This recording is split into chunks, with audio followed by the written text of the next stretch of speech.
Assalamualaikum dan salam sejahtera. Selamat datang ke Bicara DR. Anda bersama saya, Hafiz Dawson. Dan terima kasih kerana bersetia dengan janji temu kita setiap pada malam Jumaat untuk kita bicarakan untuk Bicara DR pada malam ini yang anda sedang tonton di saluran Berita RTM dan juga di Facebook Berita RTM. Ketika ini anda boleh ajukan apa jua persoalan yang ingin anda kongsikan, tanyakan dan juga pendapat sekiranya perlu untuk anda tanyakan kepada kami dan juga berkenaan dengan tajuk yang kita ingin bincangkan pada malam ini. Namun seperti biasa, saya di sini untuk kita memberitahu kepada anda dan semua sedia maklum bahawa hari ini kita sekali lagi dikejutkan dengan jumlah kes jangkitan COVID-19. Mari kita lihat apakah angkanya. Kalau kita lihat hari ini, subhanallah, kes baru 21,668. Ini adalah jumlah tertinggi pernah dilaporkan semenjak pandemik melanda. Jika sebelum ini 20,000, hampir ke 21,000. Hari ini lebih 21,000 dilaporkan, di mana kes import hanya menyelibatkan 58 kes. Namun kita lihat juga kes sembuh baru juga mencatatkan angka yang tinggi, 17,687. Namun duka cita kita maklumkan hari ini, sekali lagi kes kematian cukup tinggi dilaporkan, 318 kematian, menjadikan jumlah kematian hari ini sahaja 11,691. Jadi kita ucapkan takziah kepada keluarga mangsa yang terkorban akibat pandemik COVID-19 itu sendiri. Dan ini adalah angka berkenaan dengan vaksinasi. Saya akan kongsikan selepas ini. Dan kita ingin lihat kes-kes di manakah yang menyumbang kepada kes yang cukup tinggi ketika ini. Selangor kekal menjadi nombor 1 penyumbang tertinggi, 6,278. Dan kalau kita lihat, banyak negeri yang mencatatkan angka 2,000, seperti Kuala Lumpur, Kedah, Sabah, Sarawak juga 1,216, Pulau Pinang, dan kebanyakan negeri-negeri ini juga sebenarnya sudah pun memasuki fasa kedua.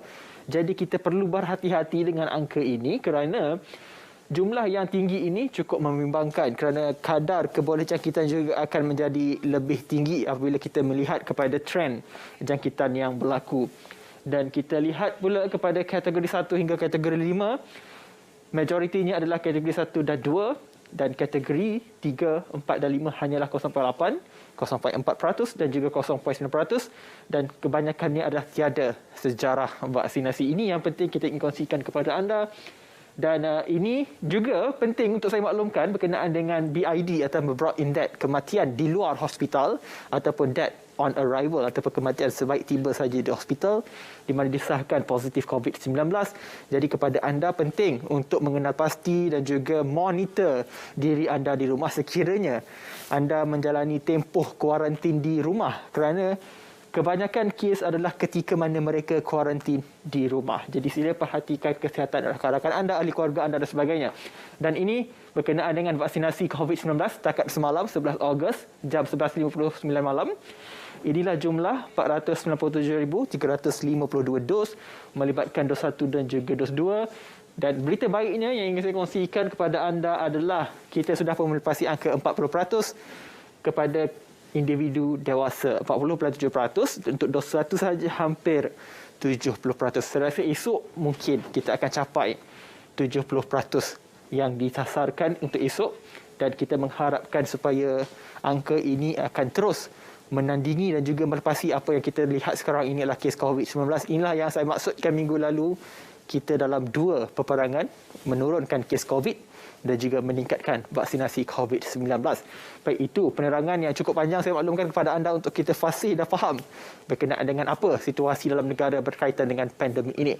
Dan untuk malam ini, topik penting juga, bukan saja kita ingin fokus kepada COVID sepenuhnya, masalah-masalah lain juga perlu kita rangkumkan untuk kita faham tentang kesihatan kita dalam keadaan yang cukup mencabar ini. Untuk topik pada minggu ini, kita saksikan sedikit teaser untuk anda.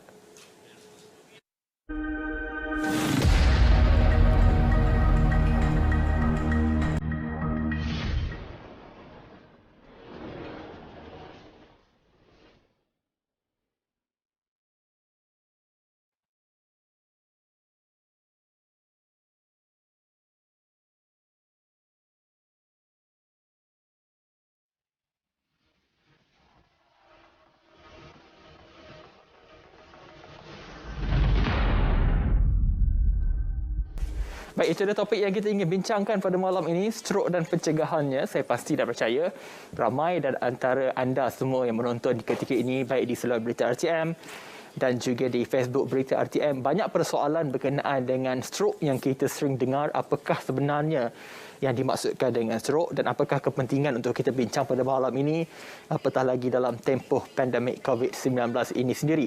Bersama saya dengan tetamu yang cukup penting, pakar dalam bidang ini untuk kita bincangkan. Bersama saya Profesor Madya Dr. Khairul Azmi Abdul Kadir, pakar perunding Neuro-Interventional Radiologist, Pusat Perubatan Universiti Malaya PPUM. Apa khabar Prof? Apa baik, terima kasih kerana sama-sama. Saya juga ucapkan terima kasih kerana bersama kami pada malam ini walaupun dalam kesibukan menguruskan pelbagai hal di hospital dan sebagainya. Baik, Prof, kita bercakap berkenaan dengan strok ini sendiri. Bila kita banyak sangat bercakap tentang COVID-19, kita lupa tentang kesihatan kita yang lain. Sebelum ini kita lupa tentang bahayanya denggi, bahayanya influenza sebabkan fokus kepada COVID itu sendiri. Namun pada malam ini untuk kita bawakan tentang strok ini sendiri, kerana ini juga menjadi punca kepada angka kematian dan sebagainya perlu kita fahamkan. Dan untuk permulaan ini Prof, seperti biasa kita ingin fahamkan kepada penonton kita di rumah, khususnya ayah-ayah kita, mak-mak kita yang berada di rumah, untuk kita faham apa sebenarnya yang dikatakan strok itu sendiri, Prof. Terima kasih. Strok dalam bahasa Malaysia adalah angin ahma. Angin ahma, ya. Strok merupakan satu keadaan yang berlaku bila fungsi otak itu tiba-tiba terganggu secara tiba-tiba. Dia berlaku apabila salur darah otak yang membekalkan oksigen dan juga nutrien tersumbat dari dalam ataupun salur darah ini pecah. Apabila keadaan ini berlaku, sel-sel otak itu akan kekurangan oksigen dan ini menyebabkan sel-sel darah otak itu akan rosak ataupun mati. Dan bergantung kepada bahagian otak yang terlibat dan juga kawasan otak yang rosak itu, pesakit akan mempunyai gejala-gejala ataupun simptom mungkin yang ringan seperti kebas jika kawasan otak yang terlibat itu adalah kawasan yang menjaga bahagian deria, ataupun pesakit mengalami kelemahan anggota badan, dan dalam keadaan yang serius pesakit boleh mengalami hilang kesedaran diri ataupun pengsan dan juga boleh menyebabkan kehilangan nyawa. Banyak kekeliruan di dalam masyarakat kita. Masih ada sekarang ini orang bertanya saja, strok itu sakit jantung ke? Strok bukan sakit jantung. Strok adalah serangan otak ataupun brain attack. Iaitu sakit jantung adalah heart attack. Strok adalah brain attack. Yang penting kita tahu sekarang ni, walaupun COVID penyumbang kes-kes kematian di negara, tetapi sebelum COVID, strok merupakan pembunuh nombor 3 setelah penyakit kardiovaskular dan juga sakit paru-paru. Walau bagaimanapun kita mesti ingat bahawa strok adalah penyakit nombor 1 yang menyebabkan kehilangan upaya, kehilangan kerja kepada pesakit-pesakit strok, dan dia melibatkan beban kewangan yang tinggi kepada pesakit itu juga dan juga negara. Yang perlu diingat, strok boleh dirawat. Okey. Strok boleh dirawat, itu penting. Itu ada persoalan untuk saya tanyakan. Sebab ramai yang tertanya juga mungkin difahamkan terlebih awal dulu, mungkin strok ini tidak dapat dirawat sebagainya. Itu penting untuk doktor tangani selepas ini. Dan kalau saya boleh bacakan sedikit fakta di sini, antaranya lebih kurang 400 pesakit dimasukkan ke wad PPUM setiap tahun sebelum COVID-19, dan 80% penyebab strok boleh dihalang, dan juga seperti biasa menghalang lebih baik daripada merawat. Baik doktor, untuk kita bercakap tadi, Prof menyebut berkenaan dengan simptom-simptom, tanda-tanda awal kepada mereka yang mungkin akan diserang strok ini. Seperti yang kita tahulah, prevention is better than cure, mencegah itu lebih baik daripada merawat. Apa sebenarnya simptom awal yang mungkin saya boleh kenal pasti kalau saya ini sebagai kategori yang bersiko untuk mendapat serangan strok, Prof? Ya, yang kita perlu faham, penyakit strok ini tidak sakit. Berbeza dengan pesakit-pesakit sakit jantung, dia mengalami sakit dada yang kuat. Jadi kebanyakan pesakit ini akan pergi ke hospital dengan cepat. Penyakit strok ini juga dia sangat sensitif dari segi rawatan. selagi cepat kita mendapat rawatan, peluang kita untuk pulih ataupun mengurangkan kesan stroke itu adalah lebih tinggi. Kesedaran tanda-tanda stroke, bagaimana stroke terjadi, apakah tanda-tanda, bagaimana boleh dihalang ataupun boleh dirawat, sangat penting. Saya menghargai Radio TV Malaysia telah menjemput saya supaya dalam program ini kita boleh menyedarkan masyarakat apakah tanda-tanda stroke. Untuk memudahkan kita, tanda-tanda stroke dalam bahasa Melayu kita boleh katakan mata. M-A-T-A. Sebenarnya dia berasal daripada singkatan fast, cepat. F-A-S-T. Dalam fast ataupun B fast, B-E fast. B bermaksud balance ataupun keseimbangan. Setengah-setengah pesakit stroke, tanda-tanda awal ia adalah pesakit tidak dapat mengimbangi badan dia. Dia akan berasa berpita-pita, berpindah-pindah, berpusing-pusing. Itu adalah tanda-tanda stroke. E, maksud dia is eyesight ataupun penglihatan dia. Penglihatan juga kadang-kadang terganggu. Pada penglihatan dia kabur, ataupun kadang-kadang keadaan dia boleh melihat ada dua pandangan. Kadang-kadang dia boleh juga merasa seperti buta. F adalah face ataupun muka. Ini biasa orang tahu, muka orang yang mengalami stroke kadang-kadang sebab otot dia menjadi lemah, dia akan herut sedikit. A maksud arm, tangan, anggota. Tangan dia akan menjadi lemah, tidak boleh mengangkat. S adalah pertuturan atau speech. Pesakit stroke, dia boleh menyebabkan kesukaran bercakap, terutama sekali jika stroke berada di otak sebelah kiri, di mana yang mengkontrol percakapan kita. Kadang-kadang pesakit stroke tidak faham. Jika tanda-tanda ini berlaku, apa yang perlu dilakukan adalah pesakit itu ataupun siapa-siapa yang berhampiran dengan pesakit menelpon segera 999 supaya pesakit itu dapat dihantar ke hospital secepat mungkin dan kita akan menjalankan pemeriksaan memastikan apakah jenis stroke. Ini dia tanda dia B fast ini secara asasnya adalah bermula pada BEFAS dan T adalah step yang terakhir lah untuk menelpon kepada pihak antara pihak kesihatan antaranya. Dan kalau saya ingin mendalami lebih banyak lagi tentang kesukaran dan segi keseimbangan penglihatan satu persatu selepas ini, tapi kita tahu kalau rakan-rakan kita yang kena stroke dan sebagainya sering dikatakan sebagai beliau minor stroke, seorang lagi akan cakap major stroke. Tapi kita nak faham persoalan terma minor dan major ini, bagaimana dia diklasifikasikan untuk kategori stroke ini sendiri, Prof? Stroke secara amnya kita boleh kumpulkan ataupun bahagi kepada dua kumpulan besar, iaitu stroke disebabkan salur darah tersumbat dan stroke disebabkan salur darah pecah. Salur darah tersumbat menyumbang lebih kurang 85% dan salur darah pecah dia lebih kurang 15%. Kebanyakan perbincangan kita melibatkan pada yang tersumbat sebab salur darah pecah ini boleh dibincang dalam ruangan lain sebab cara rawatan yang berbeza. Untuk membezakan stroke salur darah yang tersumbat dan pecah ini, secara melihat pesakit itu kita dapat bezakan. Jadi pesakit ini hendaklah melalui pemeriksaan CT scan. Dengan CT scan itu kita dapat melihat membezakan ini adakah salur darah pecah ataupun salur darah yang tersumbat. Itu antaranya. Dan kalau mungkin saya boleh mendalami satu persatu terlebih dahulu tentang keseimbangan untuk huruf B, akronim B yang pertama ini, kesukaran, keseimbangan. Persoalan yang sering bermain di pikiran orang ramai adalah apabila seseorang itu mengalami kepeningan ataupun pening kepala berpanjangan. Nak kata migrain pun tidak, nak kata pening kepala biasa pun tidak. Adakah ini boleh dikatakan salah satu tanda yang sangat solid untuk mendapat serangan stroke, Prof? Banyak faktor yang menyebabkan kehilangan keseimbangan. Salah satu faktor keseimbangan adalah melibatkan sakit di bahagian telinga dalam. Telinga dalam. Jadi untuk membezakan ini, pesakit hendaklah bertemu dengan doktor dan kami akan memeriksa keadaan pesakit, memeriksa tekanan darah, memeriksa segi luaran dan cuba untuk mengkaitkan adakah simptom ini adalah simptom stroke ataupun simptom disebabkan benda-benda lain. Kadang-kadang salur darah yang tidak cukup sempit di otak juga boleh menyebabkan simptom yang sama. Tapi biasa simptom stroke dia akan berterusan, dia tidak ada satu saja. Dan kadang-kadang dia memerlukan pemeriksaan yang lebih lengkap.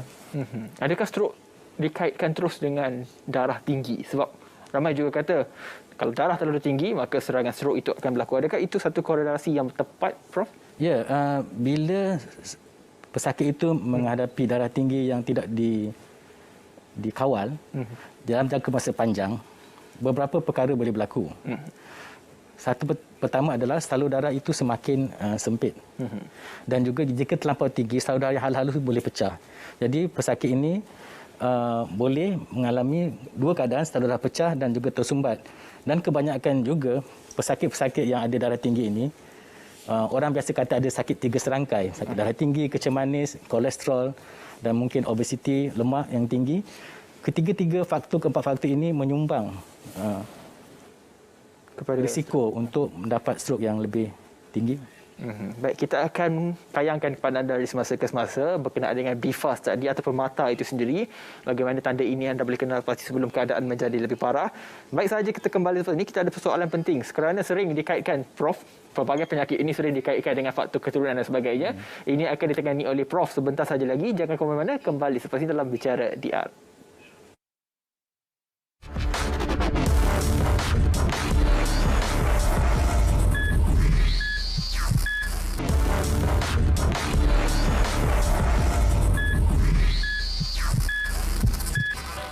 Baik, bertemu kembali dalam Bicara DR. Tadi kita duduk agak lama di situ. Sekarang kita nak berdiri sikit, Prof. Yeah. Prof pun sebagai tenaga pengajar dan juga mengajar pakar-pakar dalam bidang ini juga. Maka penting untuk kita bawa anda kepada set ini untuk tunjukkan kepada anda bagaimanakah proses ini berlaku. Seperti dimaklumkan oleh Prof tadi, Prof, kita hanya fokus kepada malam ini adalah berkenaan dengan salur darah yang tersumbat yang menyebabkan stroke dan sebagainya, bukan keadaan di mana salur darah pecah, kerana itu memerlukan satu rawatan yang lain. Baik, Prof, saya memberi ruang ini kepada Prof untuk maklumkan kepada anda semua tentang kecanggihan perubatan masa kini untuk rawatan stroke ini, Prof. Silakan. Okey, rawatan stroke untuk darah tersumbat yang kita fokuskan malam ini. Sebelum ini 25 tahun lepas hanya satu saja rawatan stroke untuk melawan salur darah tersumbat ini dengan cara memberi ubat pencair darah. Tapi ubat ini hanya boleh diberikan dalam masa 4,5 jam saja. Dan kebanyakan pesakit juga tidak dapat datang ke hospital dalam masa yang pantas. Dan juga jika salur darah yang besar tersumbat, ubat ini tidak boleh menyebabkan salur darah itu terbuka. Semenjak tahun 2015 dengan teknologi dan juga kajian-kajian telah membuktikan rawatan untuk melakukan salur darah otak yang tersumbat di dalam salur darah otak, kita menggunakan teknik endovaskular yang mana rawatan ini memasukkan satu tube yang halus daripada bahagian peha pesakit dan dari situ kita terus melakukan angiogram ke bahagian otak yang tersumbat. Okey, ini namanya EVT. Okey, ini gambarannya, Prof. Salur darah tersumbat disebabkan oleh darah beku itu sendiri, Prof. Ya, salur darah kita adalah bersambung daripada peha boleh naik ke otak, dan pada bahagian ini kita lihat yang hitam ini adalah salur darah yang normal, tapi di bahagian ini menunjukkan salur darah tersumbat. Jika salur darah ini tersumbat tidak dibuka, separuh otak sebelah kiri ini akan rosak dan ini akan menyebabkan major stroke. Okey. So yang hitam ini adalah keadaan normal lah. Yang itu normal, tapi di sini tidak ada salur darah. Okey. So saluran tadi all the way from peha, dari peha terus kepada saluran di otak. Ya. Sangat hebat, Prof. Okey, kita tengok gambaran yang lebih jelas lagi. Ya, rawatan ini rumit. Setelah kita mengenal pasti yang kawasan tersumbat tadi, kita akan memasukkan, kita namakan stent untuk mengeluarkan darah yang beku tadi. Okey. Stent itu dibuka, stent ni boleh memegang darah beku tadi dan kita tarik keluar. Seperti macam memancing darah beku. Kadang-kadang kita guna term fishing blood clot. Okay, kita faham kalau organ ataupun otak ini sendiri adalah sangat kompleks, sangat perlu berhati-hati. Selalunya pembedahan ataupun teknik ini mengambil masa berapa lama untuk keluarkan darah beku itu? Ini sebab kami memang sudah dilatih dan berpengalaman tinggi. Kebanyakan kes ini boleh disempurnakan daripada kita mula mencucuk salur darah peha sampai keluar sekurang daripada 30 minit. Dan kadang-kadang kita boleh mengeluarkan dalam masa 5 minit ataupun 10 minit. Jika rawatan ini lebih pada 1 jam, biasanya kita akan gagal. Rawatan ini sangat rumit sebab salur darah otak adalah sangat kecil. Jika kita melakukan kesilapan, salur darah boleh pecah dan boleh menerukkan keadaan pesakit. Rawatan ini kita punya kejayaan lebih kurang 95% untuk mengeluarkan. Okey. 90%.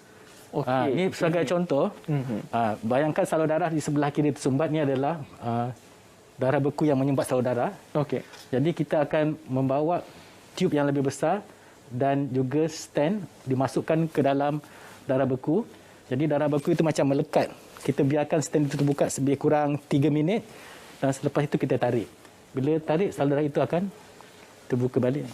Kalau dalam kes Prof merawat pesakit ini, darah beku ada kes yang bagaimana kalau kita Prof boleh gambarkan kepada kita sebanyak mana darah beku itu atau bagaimana rupa darah beku itu apabila dikeluarkan? Darah beku saiz ataupun diameter salur darah otak kita lebih kurang 2 mm. Jadi dia kadang-kadang dia panjang, kadang-kadang dia kecil. Bergantung berapa lama darah beku itu ada. Kadang-kadang darah beku ini sangat keras ataupun macam plastik. Kadang-kadang dia lembut juga. Ya. Kita difahamkan juga kita ada satu tayangan video juga kepada anda untuk kita lihat dan juga bagaimana keadaan pembedahan ataupun teknik ini dilakukan. Ini apa yang kita boleh lihat dan juga faham berkenaan dengan gambar rajah ini, Prof? Okey, setelah kita mengeluarkan darah beku yang menyumbat salur darah itu, jadi sekarang salur darah itu terbuka. Jadi sekarang sebentar tadi kita melihat salur darah itu tertutup di sini, sekarang ini telah terbuka kembali. Ini menunjukkan teknik ini berjaya. Kalau kata teknik ini dah dilakukan dan berjaya, adakah pesakit tidak memerlukan ubat pencair darah lagi atau perlu mengambil secara berkala? Kita ada ubat kita namakan antiplatelet selepas 1 hari kita melihat pesakit. Tapi ubat cair darah yang ringan sedikit.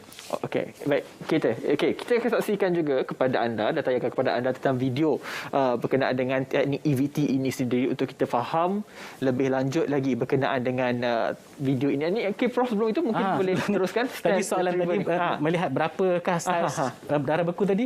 Ini adalah stent retriever dan ini adalah kecil saja. Oh, sangat kecil.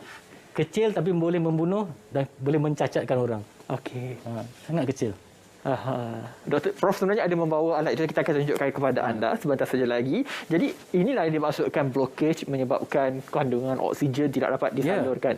Bila salur darah itu tersumbat, macam tadi salur darah itu salur darah yang utama di bahagian otak. Dan salur darah yang besar ini, ubat cair darah tidak akan dapat mencairkan salur darah darah beku tadi. Jadi dengan adanya ini kita boleh memberi balik peluang otak-otak yang kekurangan oksigen tadi berfungsi semula. Okey, saya bukan nak menakutkan ramai pihak, tapi persoalan ini penting saya kira. Kalau perkara ini lambat dikeluarkan, kalau bukan kematian, apa lagi boleh menyebabkan kepada pesakit ini? Pesakit stroke sangat menyedihkan. Kalau kita mengalami sakit jantung, kita akan jantung, kita boleh bekerja.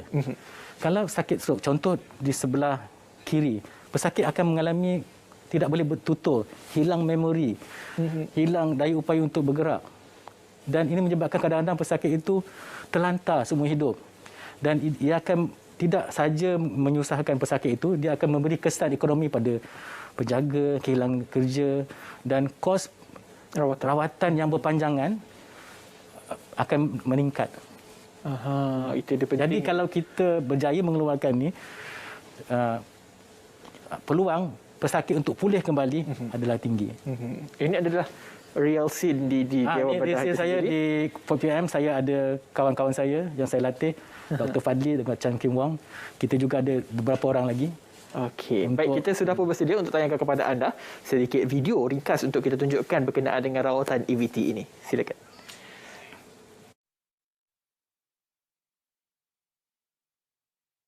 Saya cakap tadi stent retriever.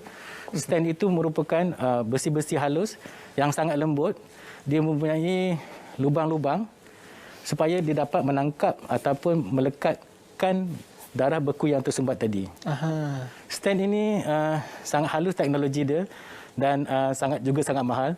Kos rawatan ini menggunakan stent retriever boleh dianggarkan lebih kurang 25,000 hanya untuk membeli barang-barang ataupun stent ini. Dengan menggunakan stent ini, kita memasukkan sama juga ikut salur darah di kaki. Dan seperti yang saya tunjukkan tadi, kita akan pergi ke salur darah yang tersumbat. Macam ni, tersumbat. Okey.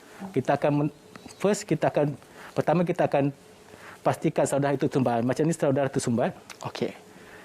Salur darah tersumbat itu kita akan tolak wire yang sangat halus.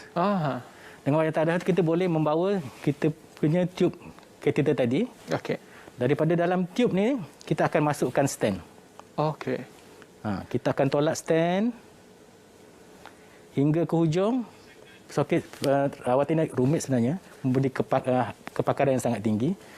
Selepas stent itu kita agak di tengah-tengah darah beku, kita akan mengeluarkan kita nama kateter tadi, tube.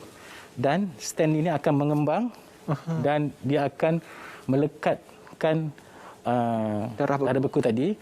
Dan di dalam mesin X-ray kita nampak tanda-tanda yang putih itu. Dan kita akan tarik clot tu atau darah beku itu keluar. Dan selepas itu, kita akan lihat, kita akan cek balik, injek salur darah itu terbuka balik. Dan menunjukkan prosedur kita berjaya. Ini adalah kecanggihan rawatan ini sendiri. Ramai juga tertanya, adakah rawatan ini hanya ada di PPUM saja ataupun ada di hospital lain? Prof akan kongsikan lebih lanjut lagi berkenaan dengan teknik ataupun rawatan yang pada saya sangat-sangat mengagumkan kerana ia memudahkan dan juga sangat cepat. Dalam tempoh 30 minit saja dapat selesaikan dan juga selamatkan nyawa kepada mereka yang diserang stroke itu sendiri. Baik, kita berehat sekali lagi. Jangan ke mana, kembali selepas ini dalam Bicara DR.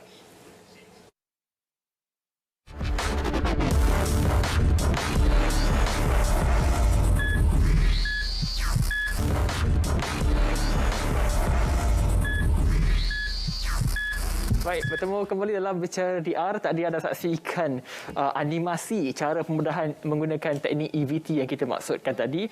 Dan di atas meja inilah alat yang dimaksudkan. Ini bukannya doktor atau prof nak demo kepada saya, tidak. Kerana ini memerlukan pesakit yang sebenar. Dan inilah, kalau anda dapat lihat, kalau prof boleh, saya takut untuk pegang kerana ini adalah alat yang sangat-sangat mahal untuk kita gunakan. Dan inilah penggunaan teknik EVT untuk mengeluarkan darah beku bagi mereka yang diserang stroke akibat darah beku itu sendiri. Bukan disebabkan saluran pecah, tapi disebabkan darah beku.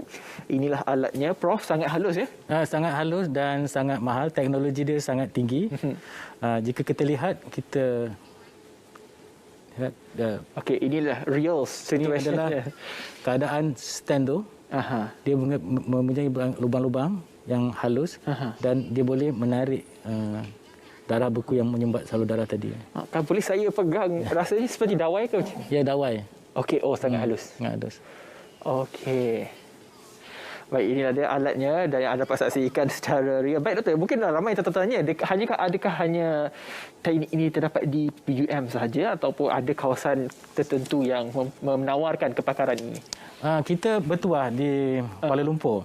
Kuala Lumpur kita mempunyai lebih kurang 5 comprehensive stroke center yang dibantu oleh kawan-kawan saya. Sebagai contoh, Profesor Sobri, Profesor Examin, Naim dan Fandi di Hospital Pengajar UPM yang merupakan stroke center juga.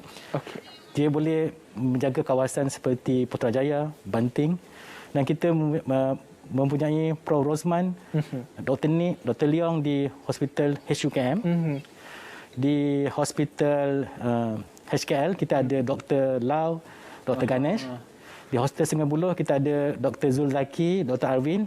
Dan di hospital saya dengan Dr. Fadli dan Dr. Chan Kim Wong. Di samping itu juga di HUSM, Kubang Krian, kita ada Prof Syafiee. Kami bersama-sama mengembangkan teknik ini dan melatih lebih banyak doktor supaya setiap ibu negeri mempunyai kebolehan untuk melakukan teknik ini. Kita ada di Kuching Dr. Dayal dan juga di setengah-setengah private hospital di Johor, Dr. Arif. Banyak pakar Prof sebutkan. Kalau boleh saya nak jemput semua masuk studio, tapi tidak dapatlah. Hanya Prof saja untuk kita kongsikan kepakaran ini. Dan sebelum kita bergerak kepada Sofatul untuk segmen farmasi itu sendiri, tadi saya ada gantung satu persoalan berkenaan dengan stroke ini. Adakah ianya 100% disebabkan keturunan ataupun ada faktor-faktor lain yang menyumbang kepada terjadinya serangan stroke ini, Prof? Faktor keturunan ada juga mengandungi risiko. Terutama sekali jika ahli keluarga terhampir kita seperti bapa, adik-beradik, nenek dan atuk kita mengalami stroke, kita sendiri adalah berisiko. Tetapi kita tak boleh menyalahkan takdir dengan keturunan kita. Yang paling penting bagi saya, kita mengamalkan gaya hidup yang sihat ataupun jika kita sudah ada penyakit itu, kita cuba kawal sebaik-baiknya.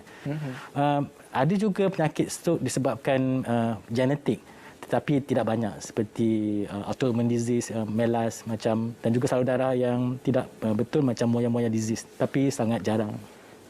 Itu dia penerangan berkaitan dengan faktor, adakah ia faktor keturunan ataupun tidak, dan juga kenapa sebenarnya sekarang ini ramai juga dilaporkan ramai orang muda mendapat serangan stroke misalnya di bawah usia 40 tahun. Tapi itu kita akan tangani selepas ini. Kita akan bersama dengan Safhatul untuk segmen Formasi minggu ini.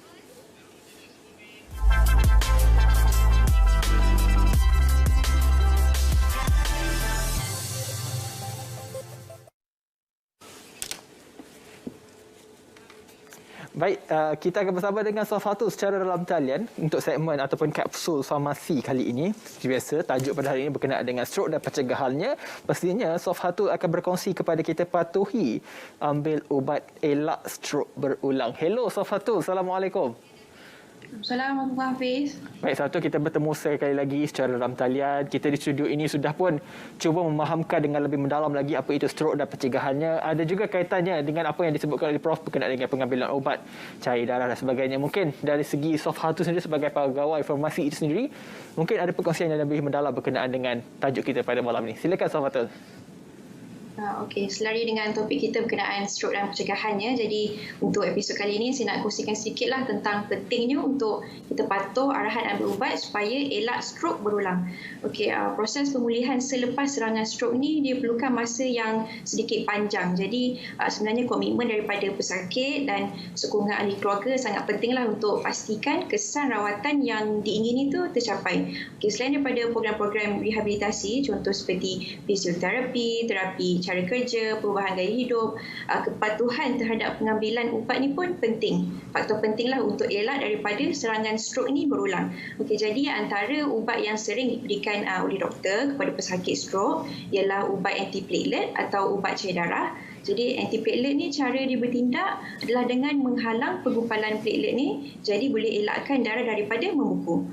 Okey, tapi sekiranya pesakit ada alami tanda-tanda seperti lebam pada kulit atau tanda perdarahan selepas pengambilan ubat, pesakit dinasihatkan untuk berjumpa dengan doktor dengan segeralah. Okey, tapi doktor yang berawat akan periksa dan melakukan intervensi dan berikan nasihat bergantung kepada keadaan pesakit. Pada masa yang sama, pengambilan ubat-ubatan untuk mengawal tekanan darah pun perkara yang penting juga yang harus dititikberatkan oleh pesakit stroke. Okey, pesakit dinasihatkan untuk patuh kepada dos ubat, kekerapan pengambilan ubat, contohnya berapa kali sehari, 1 ke 2 kali sehari ke contohnya, cara ambil ubat, sebelum makan ke, selepas makan ke, dan masa pengambilan ubat. Sebagai contoh, siang ke, malam ke macam tu. Okey, seperti yang diarahkanlah oleh doktor atau kami ahli farmasi. Sebabnya, kepatuhan terhadap arahan pengambilan ubat ni penting untuk pastikan keberkesanan rawatan yang diberikan. Okay, selain pada tu, ubat-ubatan dalam kumpulan statin pun mungkin juga diberikan kepada pesakit stroke untuk kawal paras kolesterol dalam darah. Okay, pematuhan terhadap waktu pengambilan ubat statin ini penting untuk pastikan manfaat rawatan ubat tersebut diperolehlah dengan sepenuhnya. Okay, pesakit yang ambil ubat kumpulan statin ini dinasihatkan untuk tidak memberhentikan rawatan sendiri tanpa bincang dengan doktor terlebih dahulu, walaupun paras kolesterol mereka telah dikawal dengan baik. Okay, secara umumnya kepatuhan terhadap ubat rawatan penyakit stroke ini kita kata satu komitmen yang sangat penting lah ya. Jadi pesakit stroke diingatkan serangan stroke yang berulang ni bukan sahaja dapat membawa kemudaratan kepada kesihatan pesakit, tapi juga boleh meningkatkan risiko kematian. Jadi pesakit harus ikutlah patuh kepada rawatan dan ubat-ubatan dan sentiasa datang sesi janji tebus seperti yang ditetapkan oleh ahli profesional kesihatan, dan pada masa yang sama kena ubah gaya hiduplah ke arah yang lebih sihat. Jadi seperti biasa kalau pesakit atau orang awam ada sebarang pertanyaan lanjut berkaitan ubat-ubatan, boleh saja terus call kami di Pusat Panggilan Farmasi Kebangsaan, National Pharmacy Call Center NPCC, melalui talian bebas tol kami 1800 886722 dari Isnin hingga Jumaat jam 8 pagi hingga 5 petang kecuali cuti umum. Baik, terima kasih Nur Sofatun. Saya kagum betul dengan kefasihan Sofatun ini kalau bercakap berkenaan dengan dalam bidang farmasi. Sekali lagi terima kasih kepada Nur Sofatun Subhi berkenaan dengan patuh ambil ubat elak strok berulang. InsyaAllah minggu depan kita akan bersama lagi untuk kita bercakap dengan tajuk yang akan mendatang. Terima kasih Sofatun. Sama. Baik Prof, saya tak nak menjadi anti climax kepada perbincangan berkenaan dengan patuh ambil ubat untuk elak strok berulang ini sendiri.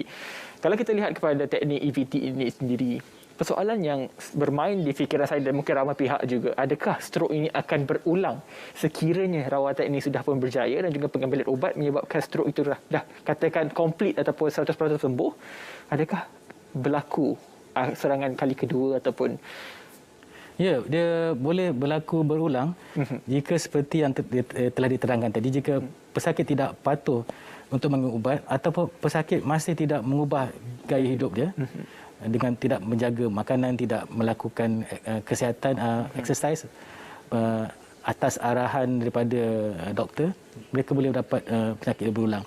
Kadang-kadang salah satu punca strok ini, pesakit mengalami jantung yang atrial fibrillation, maksudnya jantung mengepam yang tidak rhythm ataupun yang tidak normal. Jadi bila itu berlaku, dia akan menyebabkan pembentukan darah beku di dalam jantung, dan apabila berlaku bila jantung itu mengepam, darah beku itu juga akan melayang dan menyebabkan saluran darah otak. Jadi orang yang mengalami atrial fibrillation, mereka juga adalah tinggi untuk mengalami penyakit strok ni. Bila Prof sebut je berkenaan dengan gaya hidup, gaya pemakanan dan sebagainya menjadi faktor kepada berulangnya kejadian strok itu, saya ingin juga kaitkan adakah faktor gaya hidup, pemakanan ataupun apa juga yang dikaitkan ini menjadi punca kepada kenapa golongan muda ketika ini sangat tinggi dihidap ataupun mengidapi serangan strok ini. Kita akan tangguh dulu perbincangan ini. Kita akan berehat seketika, kembali selepas ini dalam Bicara DR. Jangan ke mana-mana.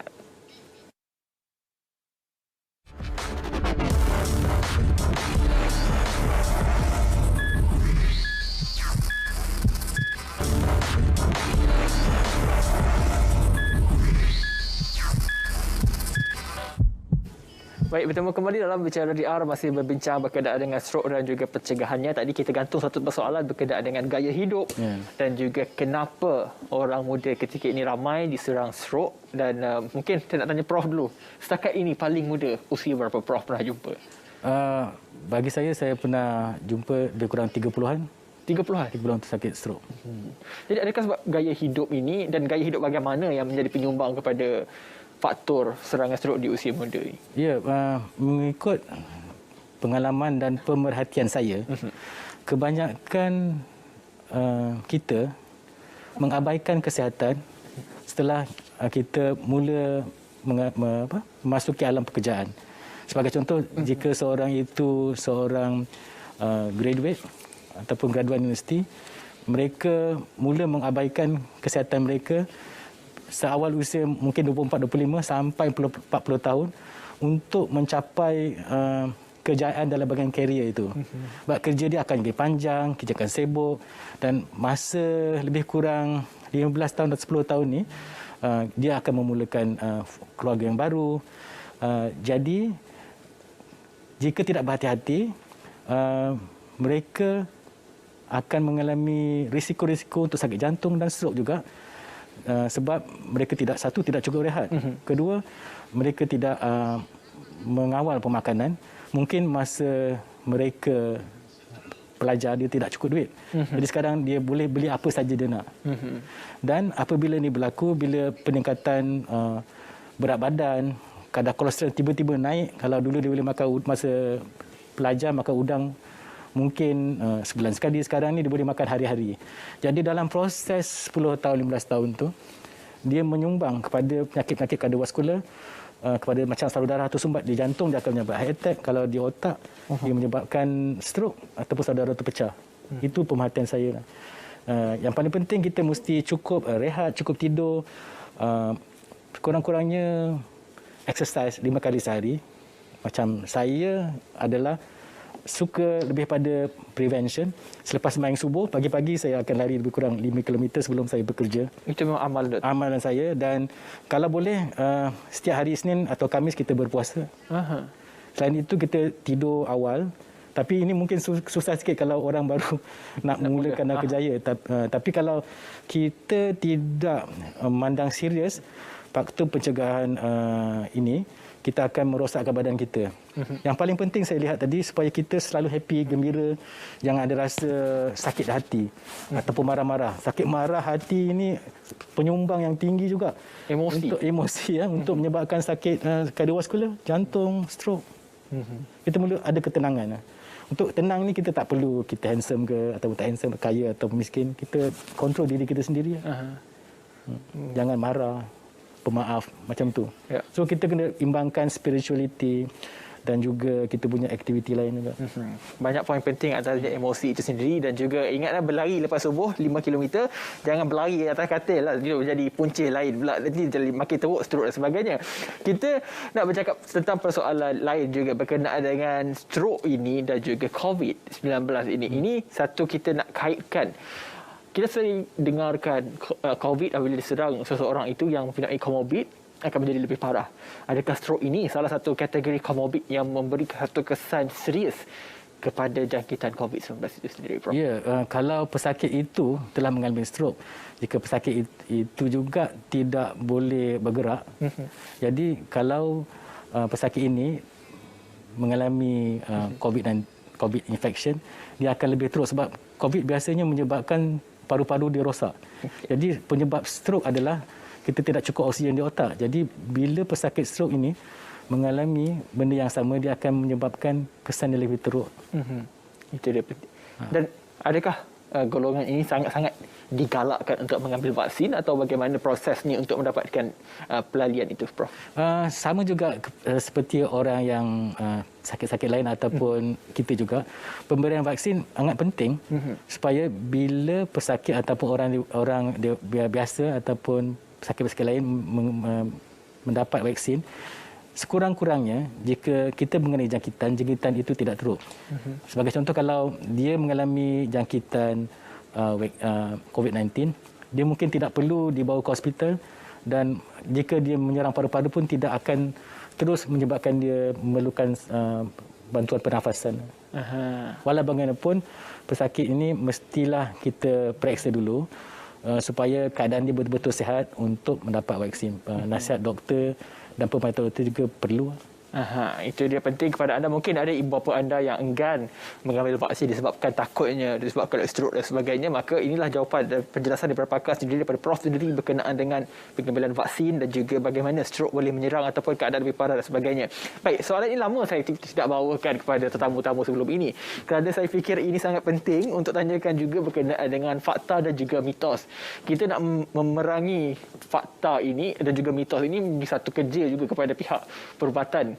Antara mitos dan juga fakta yang sering digunakan oleh mereka yang mengidap stroke ataupun mana-mana tenaga perubatan ke yang salah faham berkenaan dengan rawatan stroke ini, Prof? Ya, sebab salah satu, stroke menyebabkan emosi ataupun fungsi otak tu terganggu. Jadi kadang-kadang dalam bahasa biasa orang kata pesakit itu tidak sedar, meracau, dan orang mula mengatakan pesakit itu mengalami gangguan jin. Saya juga ada kawan saya bila tengah melihat TV, tiba-tiba dia lemah dan dia tak boleh berkata apa-apa, dan jiran-jiran dia memanggil orang lain dan mengatakan ini adalah gangguan jin. Sebenarnya kawan saya itu mengalami stroke. Nasib baik stroke dia tidak teruk dan dia sekarang ni pulih, boleh kerja balik lah. Lagi satu, dalam segi rawatan, kita banyak melihat dalam sosial media rawatan stroke dengan cara mencucuk jari dengan jarum dan tekan darah keluar. Tapi seperti yang saya terangkan tadi, stroke adalah disebabkan saluran darah itu tersumbat.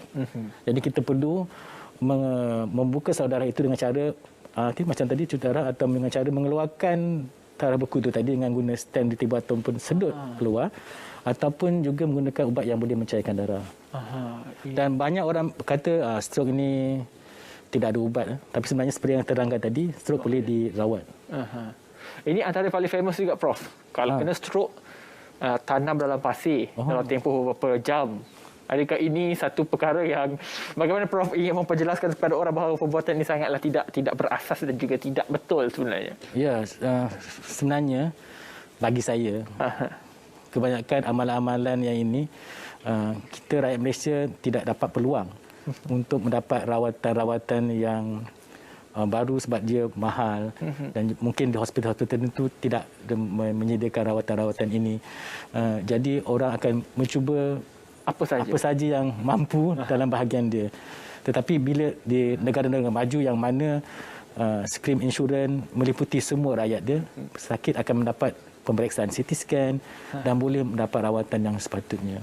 Jadi hati-hatilah, saya tidak boleh salahkan kerana ini juga menjadi kepercayaan sekian lama tanam dalam pasir dan sebagainya. Hati-hati takut hanyut di bawah ombak dan sebagainya. Baik Prof, minit-minit terakhir ini tadi kita bercakap berkenaan dengan gaya hidup juga. Kalaulah mereka sudah pun pulih daripada stroke ini dan kita faham untuk kembali aktif semula mengambil masa ataupun tempoh tertentu, cara paling asas untuk mereka lakukan senaman ataupun apa juga aktiviti secara ringan, apa yang Prof boleh cadangkan kepada mereka ini? Ya, seorang mangsa stroke bermula daripada dia kena sampai dia keluar pada hospital melibatkan banyak pakar-pakar.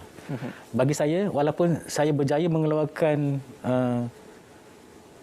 dah tersumbat pesakit itu boleh bergerak, saya sudah sangat gembira sebab mereka bergerak.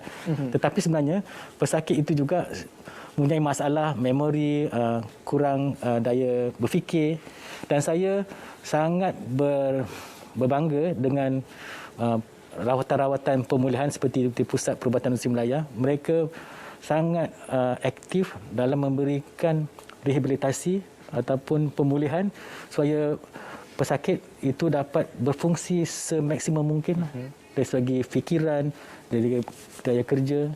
Ini sangat membantu. Dan juga bergantung kepada kerosakan otak itu juga kita akan mencadangkan cara rehabilitasi ataupun exercise bergantung pada pesakit itu masing-masing. Kita tak boleh generalkan semua apa yang kita buat. Itu ada pesanan. Dan Prof, mungkin rumusan dan juga kepada kesimpulan pesanan akhir Prof kepada ramai juga, Prof pun ramai dah jumpa pesakit-pesakit stroke ini, apa pesanan-pesanan yang boleh mereka take home nasihat-nasihat ini supaya ianya tidaklah berlaku lebih parah dan juga keadaan yang sangat memerlukan pembedahan dan sebagainya, Prof? Sebagai kesimpulan daripada perbincangan kita tadi, mencegah lebih baik daripada merawat. Tapi kesedaran rakyat Malaysia dan juga pesakit-pesakit kita, tanda-tanda stroke seperti yang saya cakap tadi, BEFAST, BEFAST adalah sangat penting sebab rawatan stroke ini adalah rawatan yang sangat memerlukan kita bertindak dengan cepat. Stroke boleh berlaku bila-bila masa, siapa-siapa boleh kena, tetapi kita mesti tahu bagaimana untuk mendapat rawatan, iaitu saya ulangi balik, B, fast, B adalah balance atau keseimbangan, B, E adalah penglihatan, vision, F, muka, S adalah pertuturan, A, tangan lemah, dan T adalah masa untuk kita menelpon ambulans ataupun menghantar pesakit ke hospital.